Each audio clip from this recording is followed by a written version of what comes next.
You worked with the late Mark McCormick for many years, the legendary agent who kind of, in a sense, pioneered the industry. And, first, obviously, the two of you working together, and then his creation of the global sports and entertainment management firm, IMG. What do you think made the relationship the two of you had so successful? Well, I can only guess on part of that, but one thing, when we made our deal, I just said to Mark, wanted to do a contract, and I said, you don't need to do a contract. We'll just shake hands on what we agree on, and if there's ever a difference, we'll talk it out. And he agreed to that, so we shook hands on the deal, and it lasted until he passed. Tell about the conversation the two of you had at the Plaza Hotel bar.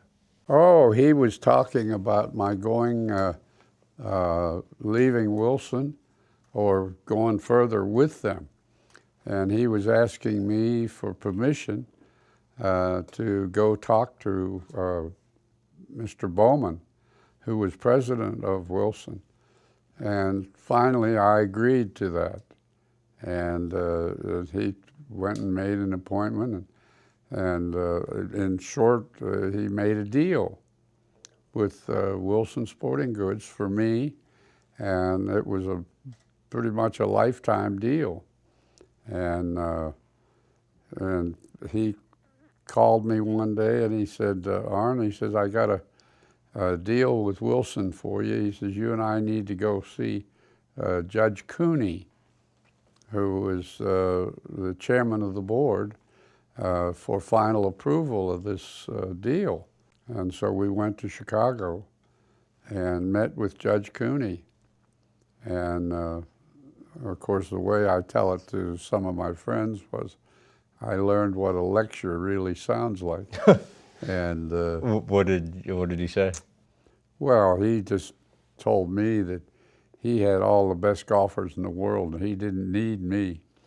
He had Sam Snead, and Gene Saracen, and Patty Berg, and all those good golfers. And for the deal that we had worked out, it was a little beyond. He didn't think that they needed my expertise in their staff. What are you thinking to yourself as he's saying all this to you?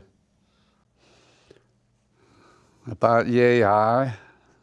I felt I was mad at Mark, for one, for thinking that he had made a deal with Wilson for me for life. And of course, when this all came up, and it did, and it was hashed around, and that we ended up walking out with nothing. How was it, though, almost a blessing in disguise? Well, of course, I've often wondered that question myself. You have? I often wondered what it would have been like had I stayed with that deal if it had worked. But they turned it down. They didn't want it. And everything I had won up until then was with Wilson Equipment. I won the golf balls, the clubs, bags, everything. And I now had nothing. I had to start over. I was angry. And I say angry because they had made Mark think he had a deal. Mm-hmm. He didn't, and I didn't, and we were starting over. But that ended it right there. It ended everything. And of course, immediately upon leaving, we started negotiating to make new deals. Well, and it freed you up to be able to do so many other deals, which right. Ultimately Absolutely. led to all the sponsorship success you've since been able to have.